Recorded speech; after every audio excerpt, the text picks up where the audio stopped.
नमस्कार दोस्तों, स्वागत है आप सभी का नीमी टेक्निकल क्लासेस में। कैसे हैं आप सभी लोग।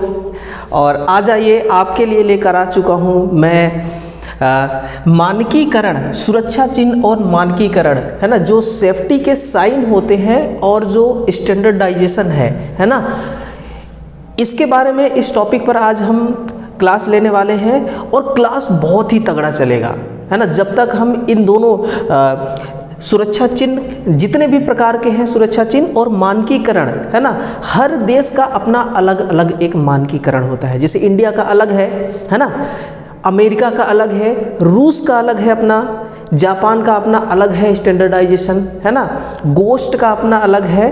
तो अलग अलग इंडिया के जैसे कि इंडिया का है, वैसे अलग अलग देश के भी अपना एक मानकीकरण होता है। उसको भी डिटेल से पढ़ेंगे। और इसको पढ़ने के फ़ायदे बताऊं मैं आपको क्या है कि एग्ज़ाम में भी ये पूछा जाता है। ये दोनों जो टॉपिक्स हैं ना, इतने इंपॉर्टेंट है कि आपके डायरेक्ट सीधा एग्ज़ाम में जाकर के अटैक करता है। तो इसको आपको पढ़ना बहुत ही ज़रूरी है। तो चलिए है ना, सबसे पहले सेशन को आप देखना शुरू करें। उससे पहले एक दिल का इमोजी भेजिएगा हमारे लिए है ना। और हम आपके लिए लेकर आ चुके हैं एक शानदार सा सेशन। देखिए, शुरू करते हैं अपने इस क्लास को। बहुत ही इंटरेस्टिंग क्लास है दोस्तों, देखिएगा आप लोग ज़रूर। और एक बार सेशन को ना आप शेयर भी कर दीजिए, ताकि और विद्यार्थी भी इस क्लास को देख सके और अपने एग्ज़ाम के लिए अपनी तैयारी जो है वो मजबूत कर सके। यहाँ से देखिए, विभिन्न सुरक्षा चिन्ह क्या है हमारा पहला टॉपिक, विभिन्न सुरक्षा चिन्ह यानी कि वेरियस सेफ्टी साइन। अलग अलग प्रकार के सेफ्टी साइन होते हैं। थोड़ा सा इस साइन पे हम बात कर ले, क्या होता है साइन। जब आप घर से बाहर निकलते हैं ना मेरे भाई, तो सड़क के किनारे आप देखते होंगे कि अलग अलग प्रकार के सेफ्टी साइन लगे होते हैं। कहीं पर अगर सड़क टर्न आउट है तो टर्निंग के लिए वहाँ पर सेफ्टी साइन लगा होगा, और है ना, वो किस प्रकार का साइन है वो हम पढ़ेंगे। और कहीं पर अगर मान लीजिए कि आप जैसे रोड पर चल रहे हैं है ना, अगर वहाँ पैदल चलने की अनुमति नहीं है तो वहाँ पर एक अलग ही साइन लगा होगा। अगर कहीं पर आप किसी ऐसे स्थान में जहाँ पर सिगरेट पीना मना है तो वहाँ पर एक अलग ही सिगरेट का साइन लगा होगा। पेट्रोल टंकियों में आपने देखा होगा है ना, और देखा होगा कि टोल टैक्स का साइन लगा होता है ना, टर्निंग का साइन लगी होती है, अलग अलग प्रकार की साइन लगी होती है। तो उसी को आज हम लोग डिटेल से पढ़ेंगे।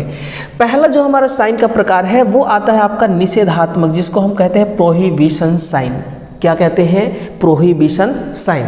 याद कर लीजिएगा, पहला जो साइन होता है वो प्रोहिबिशन साइन। प्रोहिबिशन का मतलब होता है कि मना करने वाला। क्या होता है? मनाही करने वाला, यानी कि आपको करने से रोक रहा है। क्यों रोका जा रहा है उस पे देखिए, ये कह रहा है कि ये गलत कार्यों के लिए मनाही का संकेत है। यानी कि अगर आप पेट्रोल टंकी में खड़े हैं ना, अगर पेट्रोल टंकी में आप खड़े हैं तो वहाँ पर आपको सिगरेट पीना अलाउ नहीं है ना, तो वहाँ पर इस प्रकार का साइन होगा, नो स्मोकिंग का साइन होगा। कौन सा साइन?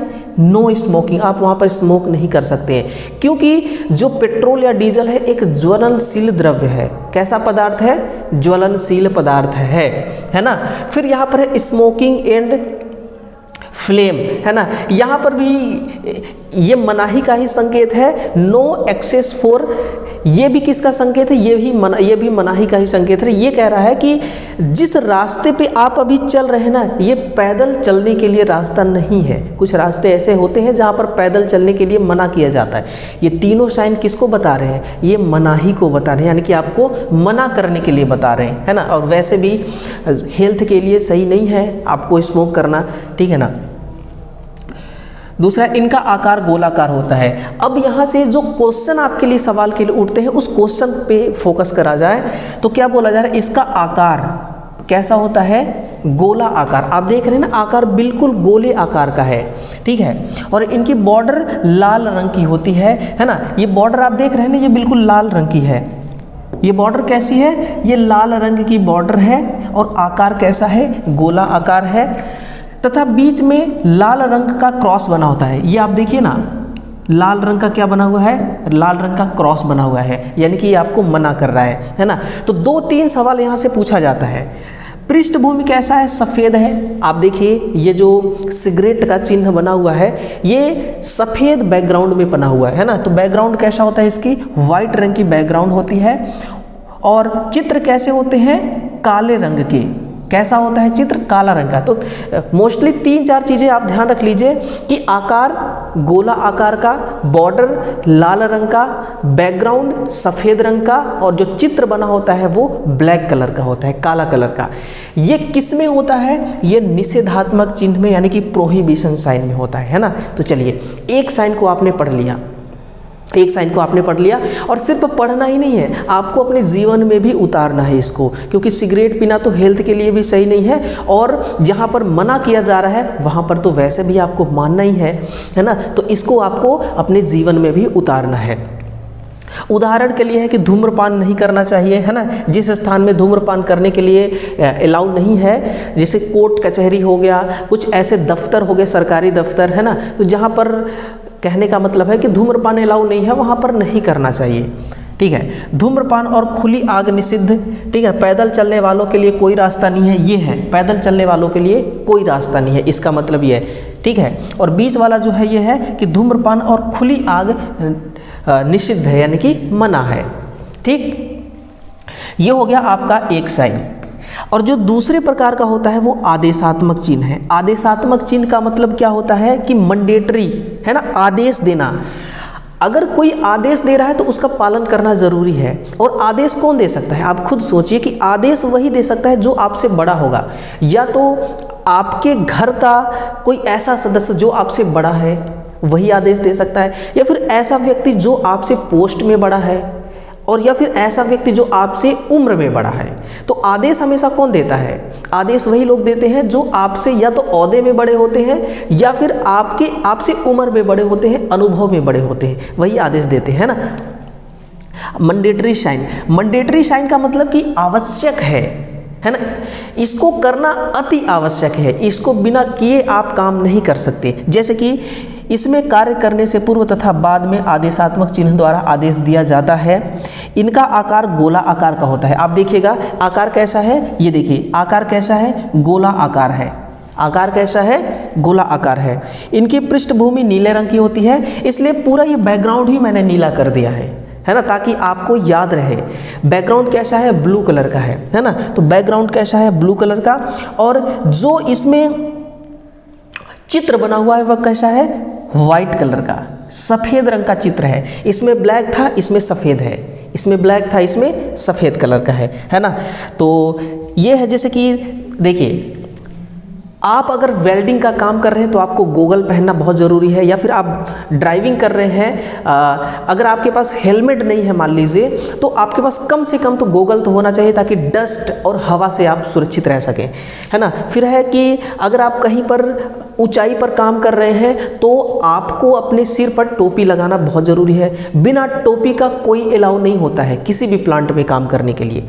ठीक है, ऐसी जगह आप काम कर रहे हैं जहाँ पर बहुत ज़्यादा शोर हो रही है, बहुत ज़्यादा शोर हो रही है, और वो शोर आपके मानसिक, है ना, आपको मानसिक तौर पर डिस्टर्ब कर रही है, तो आपको ईयरफोन लगाना चाहिए। ठीक है, और कोई भी आप काम कर रहे हैं तो अपना यूनिफॉर्म पर्सनल होना चाहिए। अगर कहीं ऐसे जगह पर काम कर रहे हैं जहाँ पर मान लीजिए कोई फैक्ट्री है, कोई कल कारखाना है, तो शूज अवश्य पहने, क्लियर, और हैंड ग्लव्स लगा के रखें, है ना। ये सारी चीज़ें हैं, ये ज़रूरी चीज़ें हैं, ये मैंडेटरी का मतलब होता है बहुत ज़रूरी चीज़ें, है ना। तो इसको आपको ध्यान रखना है। ये दूसरा प्रकार है, याद दिला दूँ आपको, पहला है निषेधात्मक और दूसरा है आदेशात्मक, है ना। दूसरा कौन सा है, आदेशात्मक है। और तीसरी कहाँ गई, ये रही। ये जो तीसरी वाली है ये है सूचनात्मक, यानी कि आपको इन्फॉर्मेशन देना है। ये कौन सा है, सुरक्षा चिन्ह, इन्फॉर्मेशन देना। सुरक्षा चिन्ह का तीसरा जो प्रकार है वो सूचनात्मक चिन्ह कहलाता है। कौन सा चिन्ह, सूचनात्मक चिन्ह कहलाता है। सूचनात्मक का मतलब क्या हुआ कि आपको इन्फॉर्मेशन देना, आपको इन्फॉर्मेशन देना। जैसे आप रेलवे स्टेशन में जाते हैं तो हमें नहीं पता कि तीसरी प्लेटफॉर्म कौन है, पहली प्लेटफॉर्म कौन है, लेकिन वहाँ पर लिखा होता है ना प्लेटफॉर्म नंबर 1, वो आपको क्या बता रहा है, क्या इंडिकेट कर रहा है। वो आपको इन्फॉर्मेशन दे रहा है, वो आपको जानकारी दे रहा है ना। अगर वॉशरूम आपको जाना है लेकिन पता नहीं है कहाँ पर है, तो वॉशरूम का जो साइन होता है वो साइन देख करके आप समझ सकते हैं कि वॉशरूम कहाँ पर है, ठीक है ना, वॉशरूम कहाँ पर है। या फिर अगर कोई जैसे कि अस्पताल है तो अस्पताल को बाहर से ही साइन को देख करके आप समझ जाएंगे, समझ सकते हैं कि ये क्या है, हॉस्पिटल है, हॉस्पिटल का साइन देख करके। तो ये क्या है, एक इन्फॉर्मेशन देना, एक सूचना देना, यह ना ये तीसरी प्रकार है। चिन्हों द्वारा सुरक्षित संबंधी जानकारी दी जाती है इनके द्वारा। फिर है इनका आकार वर्ग के आकार का होता है। कैसा है, ये आप यहाँ से देखिए वर्ग के आकार का है ना, ये आकार कैसा है, वर्ग के आकार का है। सूचनात्मक चिन्ह कैसा होता है, वर्ग के आकार का। पृष्ठभूमि हरे रंग का होता है, पूरा बैकग्राउंड ही आपको दिख रहा है हरा, तो ये ग्रीन कलर की होती है बैकग्राउंड। और जिसमें जो साइन होते हैं वो सफ़ेद रंग के होते हैं। कैसा होता है, सफ़ेद रंग का साइन होता है। तो जो आपका अभी मैंडेटरी वाला था, है ना, वो भी, और इन्फॉर्मेशन वाला साइन ये भी, दोनों का साइन कैसा होता है, चित्र कैसा होता है, वाइट कलर का होता है चित्र, है ना। इसके अतिरिक्त देखिए कार्यस्थल पर निम्न जानकारी भी चस्पा कर देनी चाहिए सूचनात्मक चिन्ह में, कि मेन स्विच का स्थान कहाँ पर है ना, मेन स्विच का स्थान कहाँ पर है, इसको भी इंडिकेट करना चाहिए। डॉक्टर का नाम, है ना, पता, फ़ोन नंबर ये भी होना चाहिए। चिकित्सालय का नाम, पता, वो फ़ोन नंबर होना चाहिए। ये उनके लिए प्रॉपर कही जा रही है कि जहाँ पर आप सूचनात्मक चिन्ह लगा रहे हैं ना, तो सूचनात्मक चिन्ह जैसे आपने ये लगाया, तो ये लगा दिया, इसके लगाने के जस्ट नीचे आपके पास आप ये भी दे दें, है ना, ये भी साइन लगा दें। डॉक्टर का नाम लिख दें, पता लिख दें, फ़ोन नंबर लिख दें। चिकित्सालय का नाम यानी कि हॉस्पिटल का पता, एड्रेस जो होता है, फ़ोन नंबर डॉक्टर का होना चाहिए। कृत्रिम श्वास लेने की विधियां का चार्ट लगा दीजिए साथ में, है ना। बाकी वरिष्ठ अधिकारियों के नाम व नंबर लिख दीजिए। विद्युत सावधानी के उपाय व मानक लिख दीजिए, ठीक है। तो ये चीज़ें भी आपका होना बहुत ज़रूरी है, ये चीज़ें भी आपका होना बहुत ज़रूरी है ना। तो यहाँ पर देखिए ये सीढ़ी पर चढ़ रहे हैं, तो यहाँ पर एक साइन लगी होगी कि सीढ़ी पर ऐसे इधर जाएंगे तो ऊपर जाने के लिए सीढ़ी है, ठीक है ना। ये है वॉशरूम के सामने आप देखते होंगे ना, लेडीज़ और जेंट्स की जो अलग अलग वॉशरूम होती है, वहाँ पर जेंट्स और लेडीज़ का चित्र बना होता है, ठीक है। ये चित्र है प्राथमिक उपचार का, ठीक है ना।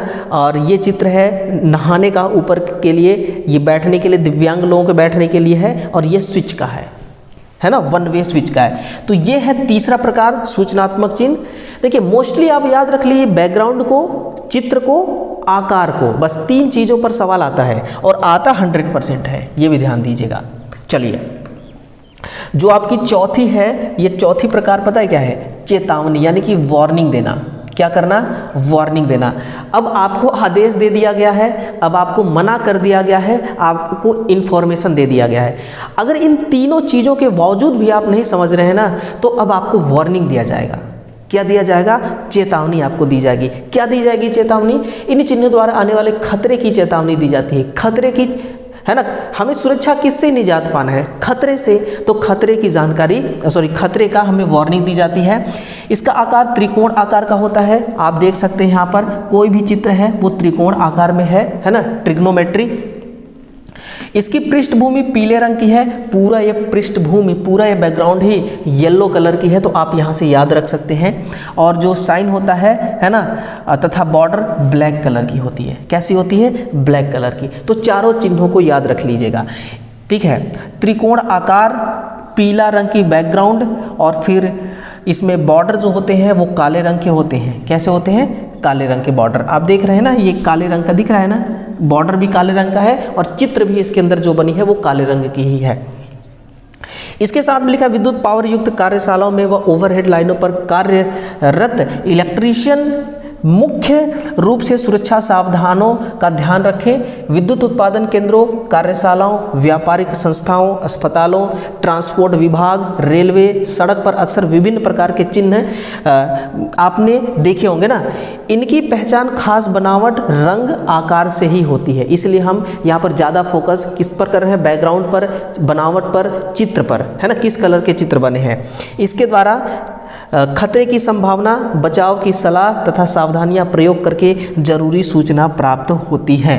ठीक है, तो ये चीज़ है, 4 प्रकार के होते हैं, याद दिला दूं आपको, है ना। चारों देखिएगा आप यहाँ पर, पहला निषेधात्मक, दूसरा आदेशात्मक, तीसरा सूचनात्मक और चौथा चेतावनी।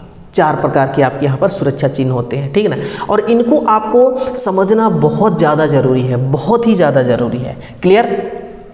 चलिए, अब यहाँ पर बात ये आती है कि सर खतरे को तो हमने महसूस कर लिया, मतलब कि खतरे को तो हमने समझ लिया, पढ़ लिया, ठीक है ना, लेकिन अगर मान लीजिए कि फिर भी खतरा हो ही गया तो फिर उसके लिए क्या करना चाहिए, है ना।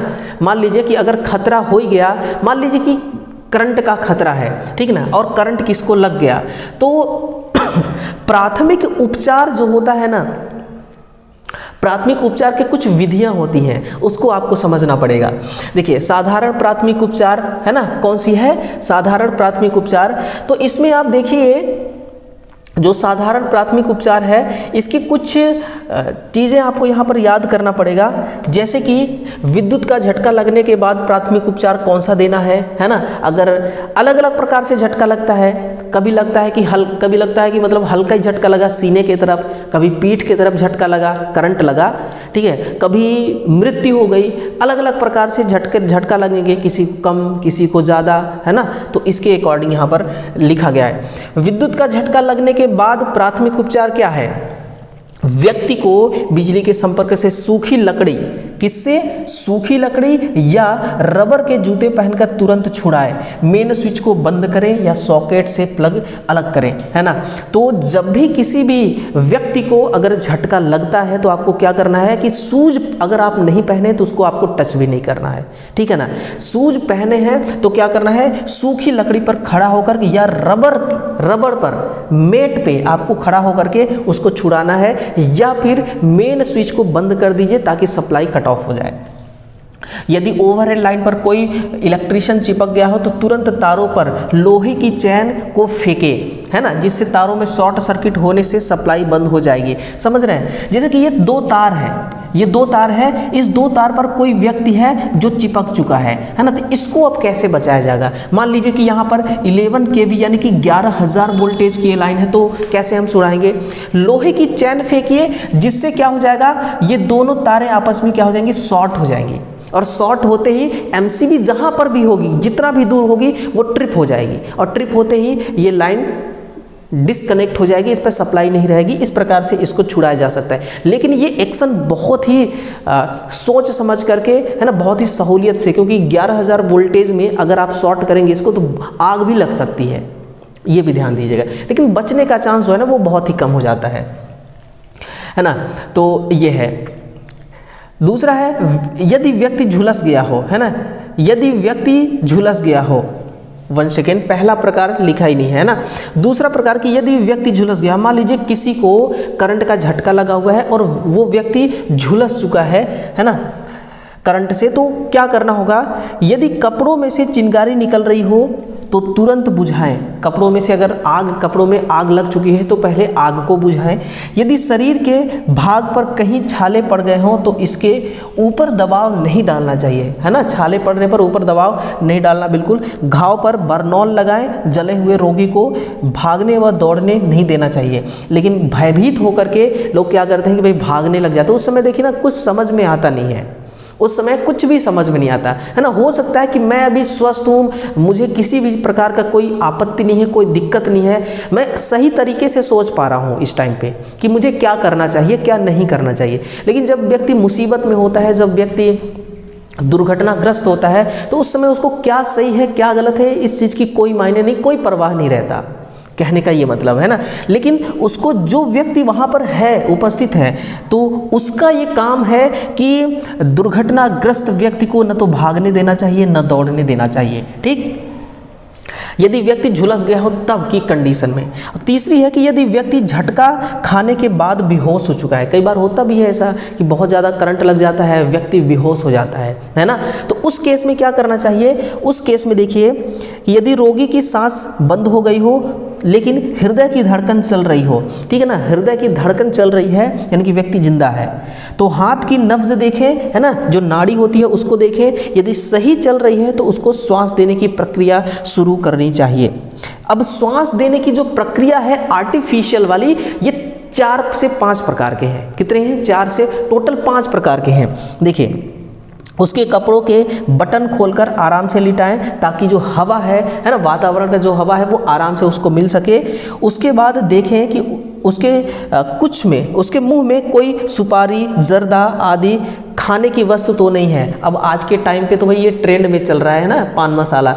99% में लोगों को कह रहा हूँ, है ना, 98 से 99% लोग ऐसे हैं कि जो कि कुछ ना कुछ खाते हैं। अगर कोई पान मसाला नहीं खा रहा है तो कोई तंबाकू खा रहा है, अगर कोई तंबाकू नहीं खा रहा है तो कोई कुछ और ही खा रहा है ना।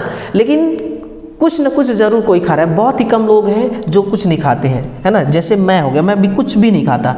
कोई सुपारी, जर्दा खाने की वस्तु तो नहीं है। यदि मुंह में है तो फिर उस वस्तु को बाहर निकाल दें व कृत्रिम श्वास को चालू करें। कृत्रिम श्वास का मतलब क्या है कि जो 4 से 5 प्रकार के जो आर्टिफिशियल मेथड है श्वास देने की, उसको करना चाहिए। अब ये काम वही कर सकता है जिसको नॉलेज है, ये काम वही कर सकता है जिसको जानकारी है ना। आपको भी हो सकता है कि अभी जानकारी नहीं होगी, लेकिन इसको पढ़ने के बाद आपको जानकारी हो जाएगी। और जब भी ऐसा केस आए तो आप प्लीज़ ज़रूर उस व्यक्ति की, है ना, उस व्यक्ति की जान बचाएं। ठीक है, पहला देखिए कृत्रिम श्वसन यानी कि आर्टिफिशियल रेस्पिरेशन जो है, इसमें पहला जो विधि होता है वो है सैफर विधि। वो कौन सा है? सैफर विधि। पहली विधि कौन सी होती है? सैफर विधि। इसमें आपको एग्जाम में क्या पूछा जाता है कि इसमें पीड़ित को किस तरफ लिटाया जाता है ना, बस यही पूछा जाता है कि पीड़ित को किस तरफ लिटाया जाता है। तो यहाँ पर देखिए कि रोगी के वस्त्रों को सर्वप्रथम ढीला करें, है ना, बटन वगैरह खोल दें, रोगी को छाती के बल लिटाएं। यह चित्र आप देखिएगा, रोगी को छाती के बल तब लिटाया जाता है जब पीठ में इलेक्ट्रिक शॉक लगी हो, है ना। इस विधि का उद्देश्य एक ही है कि रोगी के फेफड़ों में श्वास पहुंचाना होता है। यानी कि वो हो सकता है सांस लेने में दिक्कत हो रही हो, है ना, अगर सांस नहीं ले पाएगा तब तो वो मर ही जाएगा। श्वास लेने में दिक्कत हो रही है तो उसको क्या करना चाहिए? इस विधि द्वारा, इस विधि का उद्देश्य है कि फेफड़ों में श्वास पहुंचाना। इस विधि को तब प्रयोग में लाया जाता है जब रोगी की पीठ पर जलने के घाव पड़ जाए। यानी कि पीठ पर अगर उसको जल गया है या घाव हो गया है करंट लगने से, बहुत ज़्यादा करंट लगने से, तब ये उद्देश्य किया जाता है। ठीक है ना। दूसरा है सिल्वेस्टर विधि। अब देखिए इसका विधि मैंने नहीं लिखा है कि कैसे कैसे करना है, वो आपके एग्जाम में नहीं आता है ना, वो आपके एग्जाम में नहीं आता है। लेकिन आपको अगर वाकई में डिटेल जाना है तो आप जो अरिहंत का अपना बुक होता है जिससे आपने ITI कवर किया है सिलेबस, उसमें से आप देख सकते हैं ना। 12 से 13 मिनट तक ये सैफर विधि किया जाता है। कैसे कैसे किया जाता है वो पूरा प्रोसेस वहाँ पर आपको मिल जाएगा। फिर है सिल्वेस्टर विधि। जिस समय यह ज्ञात हो जाए कि रोगी का सामने का हिस्सा जल गया है, यानी कि हो सकता है छाती, पेट, है ना, अगर जल गया है या घाव हो गया है, उसका शरीर सीधा रखकर उसको पीठ के बल लिटाया जाना चाहिए। तो सिल्वेस्टर विधि में रोगी को किस तरफ लिटाया जाता है? पीठ के तरफ। सैफर विधि में पेट के तरफ। ठीक है ना। तो सिल्वेस्टर क्या होगा? पीठ के तरफ। कंधों के नीचे तकिया या कंबल या कोई दूसरा नर्म साधन रखना चाहिए जिससे उसका सीना कुछ ऊपर उठ जाए व सिर कुछ नीचे हो जाए। इस विधि के उपयोग हेतु 2 व्यक्तियों की आवश्यकता रहती है। अब एग्जाम में पूछ देगा कि ऐसा कौन सा विधि है, ऐसा कौन सी विधि है जिसमें 2 व्यक्तियों की आवश्यकता पड़ती है ना। 2 व्यक्तियों की आवश्यकता पड़ती है तो वो सिल्वेस्टर विधि है। एक व्यक्ति को रोगी के सिर के पीछे घुटनों के बल बैठकर रोगी की दोनों बाहों को कलाइयों से पकड़कर उसके सिर के इर्द गिर्द नर्म तकिया लगाना चाहिए। ठीक है ना। 2 व्यक्तियों की आवश्यकता पड़ती है इसमें। ठीक, इतना ही आपके एग्जाम के लिए इंपॉर्टेंट है। तो ये है सिल्वेस्टर विधि। अब तीसरी जो विधि होती है वो मुंह से मुंह में हवा भरना। मुंह से मुंह में हवा भरना। अब मुंह से मुंह में हवा भरने का मतलब क्या है कि मुंह के माध्यम से पीड़ित व्यक्ति के फेफड़े तक हवा पहुंचाना। कैसे पहुंचाएंगे आप? रोगी के जो मुंह है ना, पहले तो इसको आपको साफ करना होता है। ये तरीके हैं, इसको आप देखिएगा। क्या बोला जा रहा है कि रोगी के मुंह से मुंह लगाकर, इसमें दो विधियां होती हैं। मुंह से मुंह विधि, माउथ टू माउथ में दो विधियां होती हैं। पहला है कि रोगी के मुंह से मुंह लगा करके, और दूसरा है रोगी के मुंह से नाक लगा करके। कई बार ऐसा नहीं, मरीज के नाक से मुंह लगा करके, है ना, नाक से मुंह लगा करके। इन दोनों विधियों में क्या होता है कि इन दोनों विधियों से फेफड़े तक हवा पहुंचाई जा सकती है। रोगी के मुंह से मुंह लगा करके और मरीज के यानी कि रोगी के नाक से मुंह लगा करके। लेकिन जो सबसे ज़्यादा फेमस है ना, वो मुंह से मुंह वाला फेमस है, ठीक है ना, मुंह से मुंह वाली फेमस है। इस प्रकार से ये चित्र आप देख लीजिए, मुंह से मुंह। लेकिन ये डायरेक्ट मुंह से मुंह नहीं लगाया जाता है ना, एक पतली सी कपड़ा उसके मुंह पर, जो व्यक्ति पीड़ित है उसके मुंह पर डाली जाती है ना, पतला सा रुमाल डाल करके तब हवा फूंकना चाहिए, ठीक है ना, ताकि कोई बैक्टीरिया वगैरह अगर जो व्यक्ति फूंक रहा है उसके अंदर, मतलब कि उसके मुंह से कोई अगर कुछ निकल भी रहा है ना, तो उस व्यक्ति के मुंह में ना चली जाए, ठीक है ना। तो इसलिए एक पतला सा फिल्टरेड एयर पहुंचाना, समझ रहे ना, ये चीज़ होती है। तो ये है मुंह से मुंह वाली विधि और मुंह से नाक वाली विधि। और जो कितने हो गए देखिए, यहाँ से है ना, 1 2 3 कृत्रिम श्वसन यंत्र, 4 आर्टिफिशियल रेस्पिरेटर, है ना, ये हो गया। कृत्रिम श्वास देने के श्वास यंत्र आते हैं, उन्हें कृत्रिम श्वास यंत्र जिसे आर्टिफिशियल रेस्पिरेटर कहते हैं। ये इस प्रकार का एक वाल्व होता है ना। अब आज के टाइम पे कौन किसके नाक में मुंह लगाएगा, है ना, कौन किसके मुंह में मुंह लगा करके हवा देगा?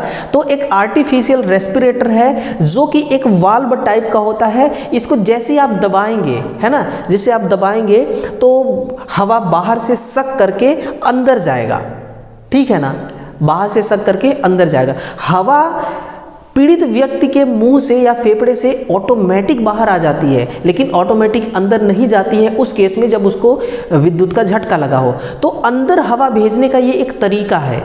क्या है? एक तरीका है ना। वाल्व में से हवा फिल्टर होकर चैम्बर में आती है। यहाँ इनलेट तथा आउटलेट वाल्व लगे होते हैं जो कि रबड़ वाला, जैसे रबड़ वाल्व को दबाने व छोड़ने के साथ खुलते व बंद होते हैं। हवा एक मास्क के माध्यम से रोगी के अंदर भेजी जाती है ना, एक मास्क मुंह में लगी होती है और अंदर जाती है। इस यंत्र के प्राथमिक उपचार करने वाले को भी किसी प्रकार का रोग नहीं लग सकता है। कृत्रिम श्वास देना बहुत आसान है। रबड़ के वाल्व को 15 से 20 बार 1 मिनट में, है ना, ऑपरेट करना चाहिए। 1 मिनट में 15 से 20 बार ऑपरेट करना चाहिए, ठीक है। इस क्रिया से आप आसानी से रोगी को मौत के मुंह से बचा सकते हैं। इसे ही प्राथमिक सहायता कहते हैं। इसे ही क्या कहते हैं? प्राथमिक सहायता करते हैं। इतना करके आप अगर उस व्यक्ति की जान बचा देते हैं ना, तो बाकी आगे का जो कार्यक्रम है वो कौन देख लेगा? वो संभाल लेगा डॉक्टर, है ना, वो डॉक्टर संभाल लेगा।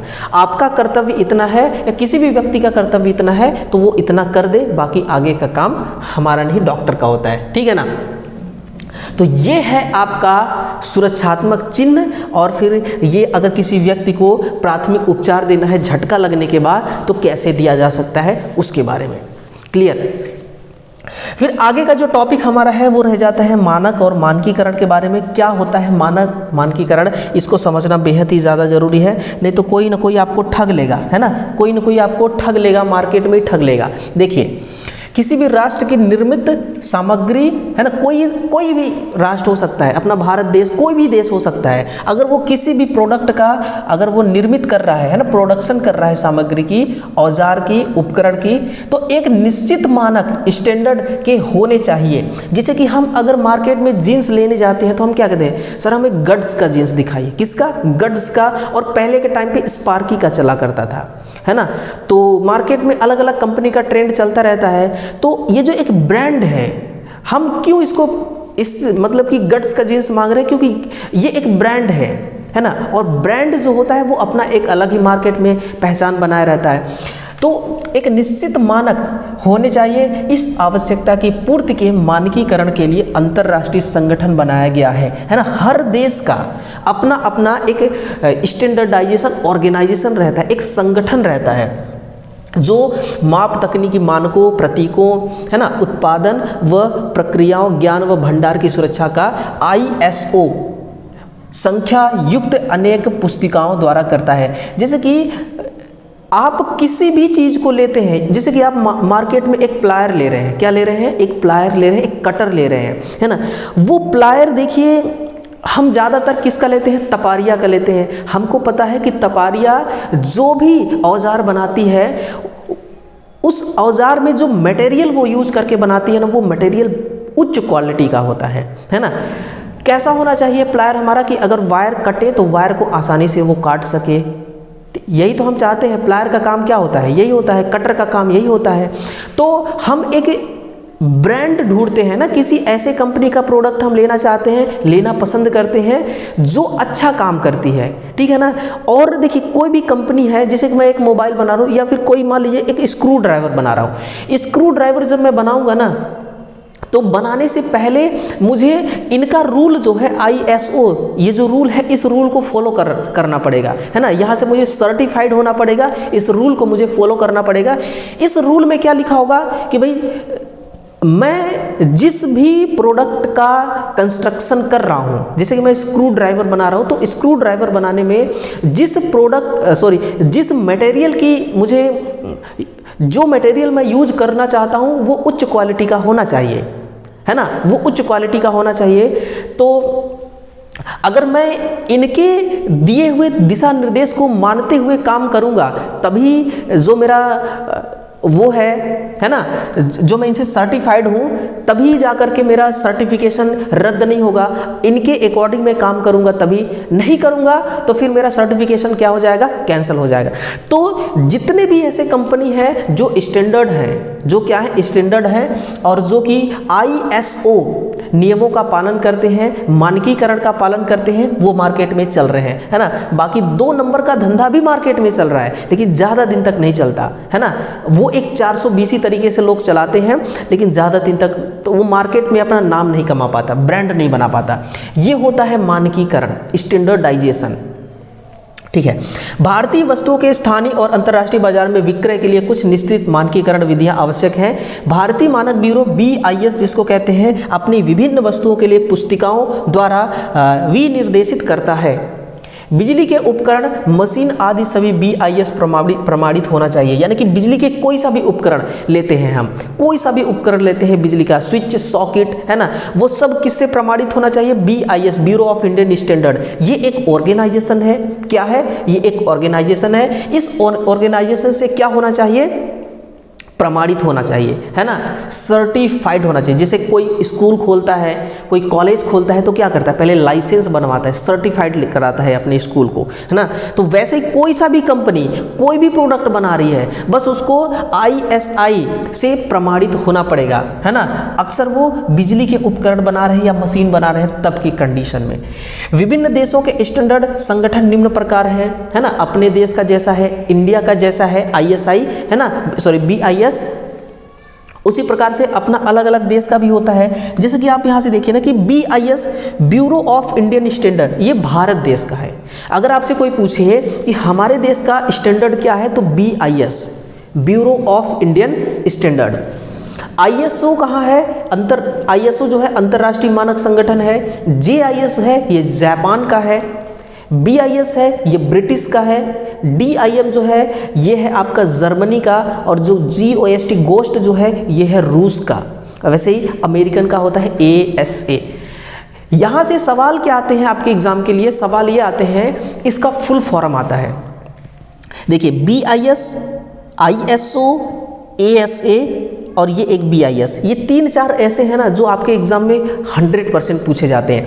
तो आप एक काम कीजिए, इन तीनों को आप नोट कर लीजिए, सॉरी इन 4-5 को, कितने, 1 2 3 4 5 6 7 सातों को आप नोट कर लीजिए, है ना। बाकी इसका PDF हमारा टेलीग्राम आपको देगा, टेलीग्राम में जुड़ जाइए, टेलीग्राम आपको देगा। और bureau of Indian standard BIS का लोगो इस प्रकार से होता है, देख लीजिए BIS का लोगो कैसा होता है, इस प्रकार से लोगो होता है ना। तो चलिए अगला जो है कि BIS स्टैंडर्ड द्वारा उपभोक्ताओं को लाभ क्या होता है। ठीक है, कंपनी चलिए मान लीजिए कि फ्रॉड तरीके से ही सर्टिफाइड हो गई है ना, मान्यता प्राप्त कर लिया, जो भी कंपनी है जो भी प्रोडक्ट बना रही है वो मान लीजिए एक बार कि वो फ्रॉड तरीके से घूस दे करके कुछ किसी भी तरीके से उसने मान्यता प्राप्त कर लिया अपनी कंपनी का। ठीक है, वो अपना काम तो कर लिया और जब वो सर्टिफाइड एक बार हो भी गया तो मार्केट में तो उसका प्रोडक्ट बिकना ही बिकना है। ठीक है ना। अब इससे हमें क्या फ़ायदा है, कुछ फ़ायदा हमें भी होना चाहिए। तो फ़ायदा सबको होता है, जो प्रोडक्ट को बना रहा है उसको भी फ़ायदा होता है, और जो होलसेलर है उसको भी फ़ायदा होता है, और जो उपभोक्ता है ना, जो उपभोक्ता यानी कि कंज्यूमर हम लोग जो हैं, हमें क्या फ़ायदा होता है। तो उपभोक्ताओं को क्या लाभ है वो देखिए, advantage by BIS standards for customers. इससे एक स्वतंत्र तकनीकी राष्ट्रीय संगठन से अनुरूपता प्राप्त होती है। इसके द्वारा मानक उत्पादन को चयन करने में सहायता मिलती है, यानी कि हम सिलेक्ट आराम से कर सकते हैं। हमारे सामने मान लीजिए, जिसमें स्क्रू ड्राइवर का ही मैं आपको एग्जांपल दूं, 5 आपके सामने स्क्रू ड्राइवर मार्केट में है, तो 5 में से अलग अलग कंपनी की है, हमें नहीं पता। एक कंपनी ऐसा है जो तपारिया का है ना, तो हमें सबको पता है कि भाई तपारिया का जो भी प्रोडक्ट बनता है बेस्ट क्वालिटी का होता है। तो 5 में से कौन सा सिलेक्शन आप करेंगे, सिलेक्शन करेंगे आप, चयन करेंगे तपारिया कंपनी का, है ना। तो जो हमें इससे क्या फ़ायदा मिल रहा है, हम आसानी से सिलेक्शन कर पा रहे हैं, हम चयन कर पा रहे हैं कि हमारे लिए कौन सा अच्छा है, ये फ़ायदा है। उपमानक गुणवत्ता होने पर ISI चिन्हित उत्पादों को निःशुल्क प्रतिस्थापन प्राप्त होता है। इसके द्वारा शोषण तथा धोखे से रक्षा होती है, यानी कि हमें कोई ठग नहीं सकता, हमें शोषण, हम शोषित नहीं हो सकते, है ना। शोषण और धोखे से रक्षा करता है, यानी कि धोखाधड़ी हमारे साथ नहीं हो सकता है। ठीक है ना, हमारे साथ क्या नहीं हो सकता, धोखाधड़ी नहीं हो सकता। इससे ये हमें एक लाभ होता है। इसके द्वारा जीवन और संपत्ति संकट के लिए सुरक्षा का आश्वासन प्राप्त होता है। सही बात है भाई, अगर हम गलत प्रोडक्ट खरीदेंगे तो भी तो हमें पेमेंट देना ही पड़ेगा, और पैसा देखिए मेहनत से कमाई जाती है, मेहनत से पैसे मिलते हैं, तो हमारा पैसा जो है ना वो फालतू वेस्ट ना हो, सही चीज़ों पर वेस्ट हो, है ना, सही चीज़ों पर उपयोग हो। तो ये पैसे को संपत्ति संकट से भी हमें सुरक्षा दिलाता है। तो ये 3, 4, 5 प्रकार के हमें ये फ़ायदा दिलाता है मोस्टली। ठीक है ना। तो ये होता है BIS द्वारा उपभोक्ताओं को लाभ। ठीक है ना। चलिए, ये क्लास है जो यहीं पर समाप्त कर रहा हूँ मैं। इस क्लास में इतना ही है। बाकी जो अगला सेशन है, ये सेशन तो ख़त्म हो चुका। व्यावसायिक स्वास्थ्य और सुरक्षा वाली यूनिट जो है हमारी ख़त्म हो चुकी। 3 क्लास में हमने इसको ख़त्म कर दिया, तीनों में लपेट दिया। बाकी अगली क्लास है ना। अगली क्लास देखिए हमारी ये है बेसिक इलेक्ट्रिसिटी पर। किस पर है ये, बेसिक इलेक्ट्रिसिटी पर है। तो बेसिक इलेक्ट्रिसिटी की अगली क्लास होने वाली है ना। और सेशन को एक बार शेयर करिएगा, और कंटेंट कैसा लगा है ना, उसको अपनी राय जो है ये कमेंट सेक्शन में ज़रूर लिखिएगा। मिलते हैं अगले सेशन में, ख्याल रखिएगा अपना। Thank you.